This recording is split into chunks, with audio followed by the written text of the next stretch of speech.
এই গরমের মধ্যে ঠান্ডা ঠান্ডা খেতে কার না ভালো লাগে। তাই আজ মা বানিয়েছে দই বড়া। চলো দেখা যাক। প্রথমে বিউলির ডালকে ভালো করে ধুয়ে ওভারনাইট ভিজিয়ে রেখেছিল। তারপর গ্রাইন্ডারে জল না দিয়ে ভালো করে একটা পেস্ট বানিয়ে নিতে হবে। ঠিক এই রকম একটা ক্রিমি টেক্সচার চলে আসবে। এরপর এটাকে 6 থেকে 7 মিনিট ধরে ভালো করে বিট করে নিতে হবে। মনে রাখবে সেম ডিরেকশনে মিক্স করতে হবে, এভাবে করলে চলবে না। এবার এটা রেডি কিনা দেখার জন্য তোমাকে সামান্য একটু জলের মধ্যে দিয়ে দিতে হবে। যদি ফ্লোট করে তাহলে জানবে তোমার ডো রেডি। এবার একটা ভাজা মশলা বানিয়ে নিচ্ছে, যেখানে জিরে, ধনে, মৌরি, লঙ্কা ও সামান্য একটু নুন দিয়ে ভালো করে নেড়ে চেড়ে নিচ্ছে। এটা যতক্ষণ ঠান্ডা হচ্ছে ততক্ষণ ডোয়ের মধ্যে নুন, বিট নুন, জিরে ও মৌরি একটু ক্রাশ করে ভালো করে মিক্স করে নিতে হবে। ব্যাস, এবার আমাদের ডো রেডি। একটা কড়াইতে তেল গরম করতে দেবে। প্রত্যেকবার হাতে জল নিয়ে এক এক করে বড়াগুলোকে ভেজে নেবে।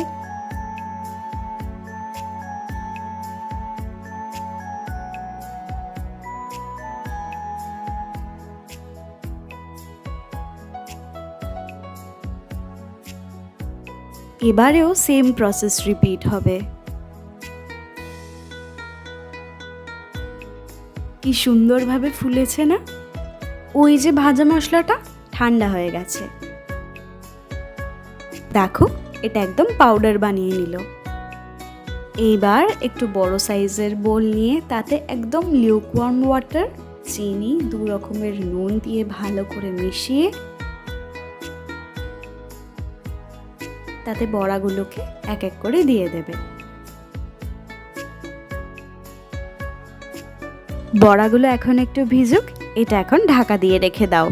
বড়াগুলোতে ভালো ফ্লেভার আনার জন্য কড়াইতে অল্প তেল দিয়ে তাতে সর্ষে, মেথি, জিরে ও একটু আদা গ্রেট করে, সামান্য কারি পাতা ও অল্প একটু জল দিয়ে দিতে হবে। এবার এই মিক্সচারটাকে বড়াগুলোর মধ্যে দিয়ে 30 মিনিট ঢেকে রেখে দিও। গ্রিন চাটনি বানানোর জন্য কয়েকটা আদা, রসুন, লঙ্কা, ধনেপাতা, অল্প চিনি, 2 রকমের নুন, অল্প চাট মশলা, একটু জল, কয়েকটা আইস কিউবস দিয়ে গ্রাইন্ড করে নিতে হবে। ফ্লেভারের জন্য একটু লেবুর রস দিচ্ছে, তবে এটা স্টেন করে দেওয়াই ভালো। আমাদের গ্রিন চাটনিও রেডি। এবার একটা বোল নিয়ে তাতে ভালো পরিমাণ টক দই, চিনি, 2 রকমের নুন দিয়ে ভালো করে মিক্স করে নিতে হবে।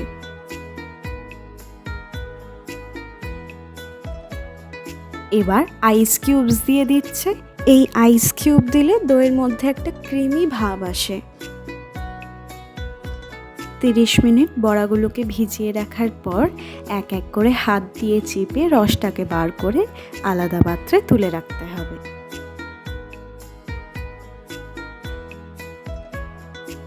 এক এক করে দইয়ের মধ্যে বড়াগুলোকে দিয়ে দেবে।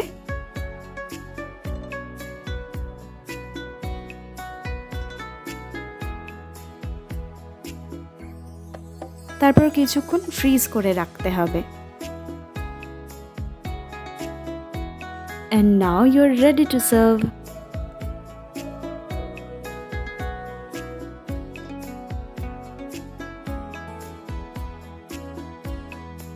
এই তেঁতুলের চাটনিটা আগে থেকেই করা ছিল, তাই মা আর নতুন করে করেনি। তবে তোমরা চাইলে মা ভিডিও দিয়ে দেবে। দেখেই জিভে জল চলে আসছে। এটা দেখে কার না জিভে জল আসে বলো? ভিডিওটা ভালো লাগলে লাইক, শেয়ার এন্ড সাবস্ক্রাইব করে দিও।